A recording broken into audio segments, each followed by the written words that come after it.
আজ দুঃখ ভারাক্রান্ত মন নিয়ে তোদের সামনে হাজির হয়েছি, ঠিক আছে?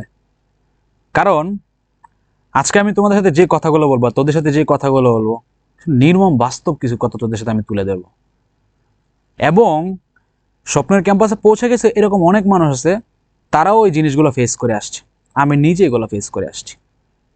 তো অ্যাডমিশনের ক্ষেত্রে যে জিনিসগুলো আমাদের মাথায় রাখতে হবে বা নির্মম বাস্তবতাগুলো মানতেই হবে, সহ্য করতেই হবে, এই জিনিসগুলো আজকে আমি তোদের সাথে কথা বলবো। আমি শোকে পাথর হয়ে গেছি। না, পাথর হলে হবে না, চল চল চল শুরু করি। দেখ, বাস্তবতা আমি তুলে ধরবো, ঠিক আছে? কিন্তু এইটা ভাইবা ভয় পাওয়ার কিছু নাই, ভয় ভাঙার জন্যই তো আমি আসি। চল শুরু করি। দেখ, প্রথমত আমরা যে ফার্ম গেটে আসলাম, ঠিক আছে, ঢাকার ফার্ম গেটে যে আমি আসলাম, ঠিক আছে, তো ফার্ম গেটে সবাই কি করে? হোস্টেলে থাকে, তাই না? কিন্তু এর বাইরে একটা অংশ সবাই কি করে? মেস বা সাবলেটে থাকে। কোথায় থাকে? মেস বা সাবলেটে থাকে। তো প্রত্যেকটা জিনিসের একটা পজিটিভ এবং নেগেটিভ সাইড থাকে। তো আমি আজকে চেষ্টা করব যে পজিটিভ এবং নেগেটিভ সাইডগুলো তুলে ধরার জন্য। চলো, ব্যাপারটা কি হয়? সর্বপ্রথম হলো হোস্টেলগুলোর ব্যয়বহুলতা। আমি যখন থাকি, আমি যখন ঢাকা ইউনিভার্সিটির মানে কোশ্চেন করি, মানে ঢাকা ইউনিভার্সিটির জন্য আমি যখন করি, প্রিপারেশন নেই, তখন আমাদের হোস্টেল কস্টগুলো খুব বেশি মাত্র বাড়া শুরু করছে। তখন আমি ইচ্ছা করে আমি মেসে থাকি, বুঝছো? আমাকে মেসে থাকছিলাম, আমি হোস্টেলে থাকি নাই। তো না থাকার জন্য আমি কি কি জিনিস মিস করছি ওইটা পরে আলোচনা করবো। তো এটা ব্যয়বহুলতা নিয়ে চলো আলোচনা করি, চলো। তো বর্তমান সময় দেখা গেছে যে কি ফার্ম গেটে যা তোমার যে যারা হোস্টেলে থাকে, প্রথমেই তাদের কি করতে হবে? 1 মাসের ভাড়া অগ্রিম, প্লাস তোমার যে আরেক মাসের ভাড়া কি করতে হয়? ভাড়া অগ্রিম করতে হয়। মানে 1 মাসের ভাড়া তো আছে, আরেক মাসের ভাড়া কি করতে হয়? অগ্রিম করতে হয়। তো দেখো, ফার্ম গেটে বর্তমান আমি যত জানি সর্বনিম্ন থাকার খরচ হলো প্রায় 7,000, সর্বনিম্ন ছেলেদের হোস্টেলে। ঠিক আছে, আমি কি করছি? ছেলেদের, ঠিক আছে, বয়েজ হোস্টেল, ছেলেদের কি সর্বনিম্ন হলো কি 7,000, সর্বনিম্ন। এবং সর্বোচ্চ এটা কি 14 থেকে মোটামুটি আরো বেশি, প্লাস মাইনাস হইতে পারে 14,000 থেকে বেশি, ঠিক আছে? এখন চিন্তা করো যে 1 মাসের ভাড়া দিতে হয় এক্সট্রা। এরপরে আরো সবচেয়ে বড় অসুবিধাটা যেটা, ধরো যে ছেলেটা 7,000 টাকা না, ধরো একদম মানে একটু বেশি থাকবে, ধরো একটা ছেলে 9,000 টাকার ভাড়ার একটা রুমে থাকবে, ঠিক আছে? 9,000 টাকার রুমে কয়জন থাকবে? 3 জন করে থাকবে, ঠিক আছে? তখন তারা কি করতে হবে? 9,000 ইন্টু 2, তাকে কি করতে হবে? 18,000 টাকা তারা কি করতে হবে? প্রথমে কি করতে হবে? ফার্স্ট মান্থে কি করতে হবে? পে করতে হবে। কত টাকা? 18,000 টাকা পে করতে হবে। এবং এটা কিন্তু অফারের যোগ্য, ঠিক আছে? তুমি যদি ছাড়া দাও এটা কিন্তু দিবে না, ঠিক আছে? এরপরে কি হয়? ধরো এখন একটা মেয়েদের কথা বলি। এখন মেয়েদের ক্ষেত্রে কি হয়? মেয়েদের ক্ষেত্রে খরচগুলো আরেকটু বেশি হয়, ঠিক আছে? একটা সিকিউরিটি কনসার্ন আছে। তো দেখো, মেয়েদের ক্ষেত্রে ধরলাম ধরো তোমার, ধরো কত হাজার টাকা, ধরো 9,000 টাকা ধরি, তাহলে দেখা যাচ্ছে তাদের ক্ষেত্রে এরকম করতে হয়। এরপর একটা সার্ভিস চার্জ নেই। তারা কি করবে? তারা যে তোমার লাইট, ফ্যান, এগুলা খাট এগুলা দিবে, তারপর তারা এই জন্য কি করে নেয়? একটা সার্ভিস চার্জ নিয়ে নেয়। সার্ভিস চার্জ যার কাছে যত নিতে পারে, সেটা সর্বনিম্ন 4,000, 4,000 থেকে সর্বোচ্চ 8,000 পর্যন্ত কি করে হইতে পারে। এই যে একটা ব্যয়বহুলতা, এই ব্যয়বহুলতা মানা সত্ত্বেও কি করতে হয়? আমাদের বাধ্য হয়ে এই ফার্ম গেটে আসতে হয়। কারণ ওই যে এখানে প্রতিযোগিতার পরিবেশ বেশি, এখানে ভালো ভালো টিচারদের ক্লাস পাওয়া যাবে, এখানে তোমার যে ভালো ফ্রেন্ড সার্কেল বা ভালো রুমমেট পাইলে তো হয়েই গেল, ঠিক আছে? এইটা হলো একটা ফ্যাক্ট। তো ব্যয়বহুলতা গেল, দেখো। তো এইটা গেল হোস্টেল। এরপরে মেস। এরপরে অনেক বড় একটা অংশ তারা কি করে? এই ফার্ম গেটে তারা কি করে? সাবলেট বাসা নিয়ে থাকে, সাবলেট অথবা মেসে থাকে। মেসে থাকলে যে সবচেয়ে বেশি সমস্যাটা হয় সেটা হলো কি বুয়া বা খালা, লর্ড সমাজ। কিছুদিন আগে দেখলাম যে ওরা কি করতেছে? আন্দোলন করতেছে। বুয়া বা খালা সমাজ তারা কি করে? সপ্তাহে 2 থেকে 3 দিন আসে না। যেমন আমার বড় ভাই, ওনার বুয়া নাকি মাসের থেকে মোটামুটি 7-8 দিন আসে না। তো এই 7 দিন খাবারের কষ্ট। তো যেই ছেলেটা লাইফে ফার্স্ট টাইম ঢাকায় আসবে, ঠিক আছে, তো ওই ছেলেটা বাড়িতে কখনো খাওয়ার কষ্ট করে নাই। তো ওই ছেলেটা কিভাবে একটা মেসে আইসা সে এই যুদ্ধ ফেস করে, তাহলে সে কিভাবে পড়াশোনাটা করবে? এবং ঢাকা শহরের খাওয়াটা হয়তো ইজি না, এটা একটু কস্টলি, এটা ঝামেলা না? এই সবগুলো জিনিস কথা কি করতে হয়? সহ্য করতে হয়, বুঝতে পারছো? এরপরে সাবলেট বাসার কষ্ট তো তোমরা জানোই। এ রান্না করতে পারবে না, ফ্রিজে ঝামেলা, বাসায় গেট খুলে আসতে হবে না, এটা করতে পারো না, এতটুকু 11টার ভিতরে ফিরে আসতে হবে, এগুলো হলো অনেক ঝামেলা আছে। এরপরে কি খাবার খেতে না পারা। দেখো, হোস্টেলগুলোতে কি হয়? আমাদের বিখ্যাত মমতাজ আপা আছে না? বিখ্যাত মমতাজ আপা, কে যেন একটা গান, বন্ধু যখন বউ লইয়া আমার বাড়ির সামনে দিয়া, এমন গান আছে না, যাই হোক ওই মমতাজের আবার একটা গান আছে, বুঝতে পারছো? ওই মমতাজের একটা কথা বলি যে কি, উনি কিছুদিন আগে মানে 3-4 বছর আগে প্রীতম ভাইয়ের সাথে একটা গান করছিল। গানটার নাম কি? Local bus. যে তুই লোকাল বাস রে বন্ধু, তুই লোকাল বাস, আদার তৈরা ঘরে তুলছে ঘর দইরা নামাস। আচ্ছা, ওই লোকাল বাস গানটাতে, ওই লোকাল বাসে, ঠিক আছে, সরি, ওই লোকাল বাসে একটা কথা বলে যে আদর তৈরা ঘরে তুলস ঘর দইরা নামাস। ঠিক আছে, এই যেটা কি আপ ডাউন। ঠিক আছে, একবার তো কি তোলার সময় কি জামাই আদর,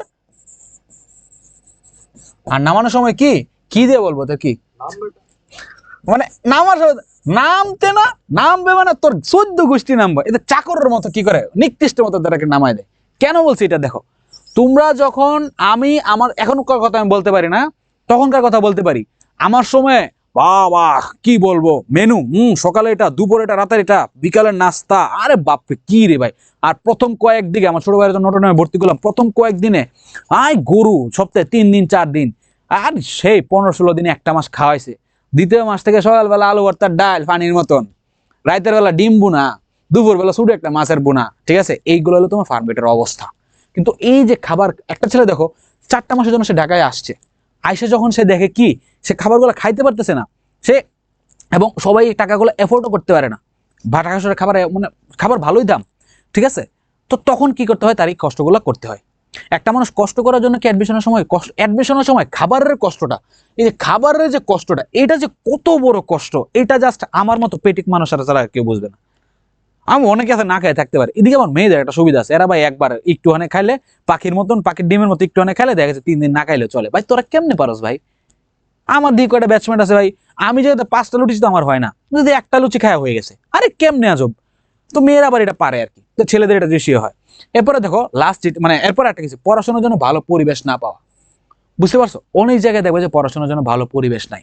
রাস্তার সাইডে যে মানে রাস্তাঘাটে অনেক জ্যাম হচ্ছে, মানে সাউন্ড হচ্ছে, তারপর তোমার যে চিল্লাচিল্লি হচ্ছে, এরপরে তোমার যে পাশে আশেপাশে রুমে সবাই চিল্লাচিল্লি করতেছে, মানে অনেক সময় দেখবে যে ভালো পরিবেশটা পাওয়া যায় না। বুঝতে পারছো, পরিবেশটা অনেক বড় একটা ফ্যাক্ট, পড়াশোনার পরিবেশ। ঠিক আছে, যে আমি আমার অ্যাডমিশনের সময় এমনও জায়গা দেখছি যেখানে দিনের বেলায়, ঠিক আছে, দিনের বেলায় পর্যন্ত আলো পৌঁছায় না, দিনের বেলায় সূর্যের আলো পৌঁছায় না, দিনের বেলায় আলো পায় না।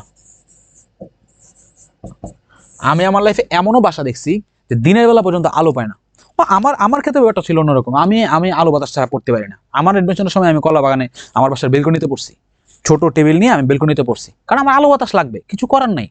আমার যখন রুম যখন সিলেক্ট হয় তখন আমি বলছিলাম যে ভাই আমাকে দরকার বলে ওয়াশরুমের পাশে দেন, ঠিক আছে, আমারও দরকার বলে ফ্লোরিংয়ে দেন, কিন্তু আমার টেবিলটা আমার জানালার কাছে হইতে হবে, কারণ আলো বাতাস ছাড়া আমার পড়াশোনা হয় না। কিন্তু অনেকের ক্ষেত্রে দেখবো যে আলো বাতাস ছাড়া পড়াশোনা হয় না, তখন তারা কি করে, এই যে এই তখন তারা থাকতে বাধ্য, হয়তো বা টাকা হইতেছে না বা অন্য কোনো মেস হোস্টেল পাচ্ছে না, তখন তারা কি এরকম বাসায় নেয় বা এরকম হোস্টেলে যায়, দিনের বেলা এখানে পর্যন্ত আলো পায় না, এরকম গুলো তারা বাধ্য হয়ে নিতে হয়, পারফেক্ট পরিবেশটা পায় না। ঠিক আছে, এরপরে সবচেয়ে বড় কথা যেটা হলো তোর, এখানে যে প্রতিযোগিতা যেটা আছে, ঠিক আছে, প্রতিযোগিতাটা যেটা আছে, দেখো ইটস ট্রু। যেমন আমাদের অষ্টগ্রাম থেকে একটা ছেলে, একটা আমার অষ্টগ্রাম থেকে একটা ছোট ভাই আইসা, সে কি করতে পারবে না, সে নটরডেমের একটা ছেলের সাথে সায়েন্স করে পারবে না। ঠিক আছে, ধরো আমার অষ্টগ্রামে রোটারি ডিগ্রি কলেজ,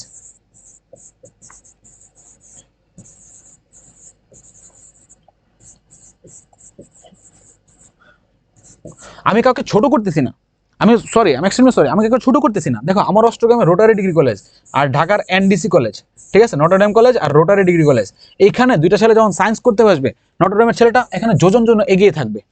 কেন এগিয়ে থাকবে? কারণ সে এই কলেজে পুরো ফেসিলিটিগুলো পাইছে, সে এখানে ল্যাব পাইছে, সে এখানে ক্লাব পাইছে, সে এখানে বিভিন্ন সোসাইটির প্রোগ্রাম পাইছে, ঠিক আছে, সে এতগুলো জিনিস পায় আসছে, তো সে আগাই থাকবেই। ঠিক আছে, অন দ্য আদার হ্যান্ড সে ছেলেটা পারে নাই। তো এই যে একটা প্রতিযোগিতা, এই প্রতিযোগিতাতে অনেক সময় ওরা টিকতে না পারে, হতাশ হয়ে যায়। ঠিক আছে, এই হতাশাগুলো অনেক সময় অ্যাডমিশনের সময় কি কে মানুষকে গ্রাস করে ফেলে। বুঝতে পারছো?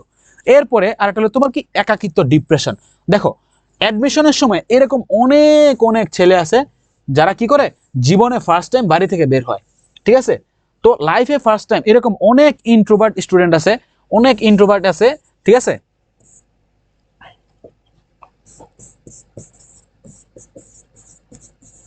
ভাই বানান ভুলে বকিস না কিন্তু। দেখ অনেক ইন্ট্রোভার্ট স্টুডেন্ট আছে যারা কি করতে পারে না, একটা সময় এসে অ্যাডমিশন এসে কি করে সবার সাথে মিশতে পারে না, তখন তারা একাকিত্বতে ভোগে, তখন তারা ডিপ্রেশনে ভোগে। প্রথমত রেজাল্টে ভালো করতে পারতেছে না, তখন এরপরে তারা এসে কি করতে পারে না, ইন্ট্রোভার্টটা এমনিতে তো ফ্রেন্ড সার্কেল পায় না, ঠিক আছে। এরপর অনেকে এসে কি করতে পারে না, ভালো একটা সার্কেল জুড়াইতে পারে না। এখানে অবশ্য ঘোরাঘুরি করা সার্কেল না, আমি স্টাডি সার্কেলের কথা বলতেছি, ঠিক আছে, স্টাডি সার্কেলের কথা বলতেছি। তারা ভালো কি করতে পারে না, ভালো সার্কেল ঘুরাইতে পারে না, না ঘুরাইতে পারে তারা কি করে, একাকিত্বে ভোগে, ঠিক আছে। তখন তারা নিজেদেরকে ওইরকম ভাবে মানে তুলে ধরতে পারে না।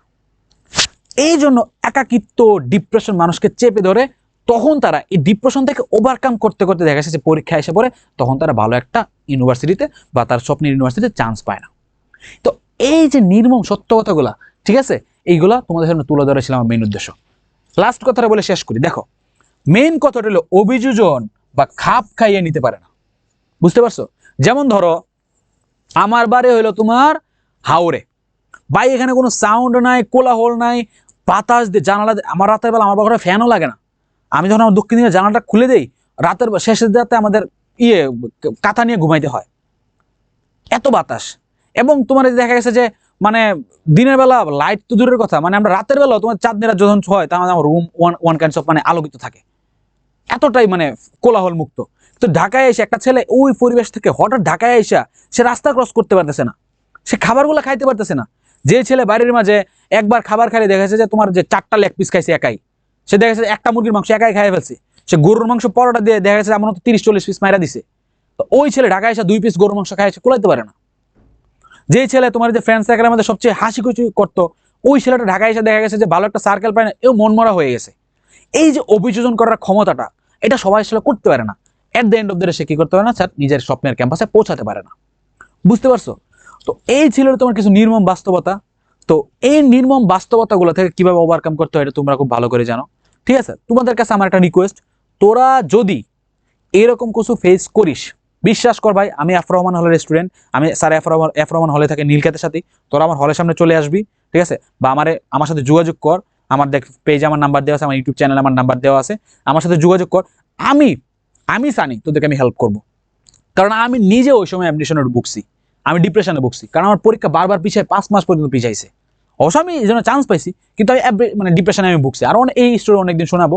তো কেউ যদি কোনো ধরনের কোনো খারাপ লাগা কাজ করে, ভাই একটা জিনিস মানে একটা জিনিস জাস্ট লিখি, একটা জিনিস হলো তোর পেয়ে হারিয়ে ফেলা, ঠিক আছে, আরেকটা তোমার পাওয়ার আগেই হারাই ফেলার ভয়। একটা জিনিসকে পাওয়ার আগেই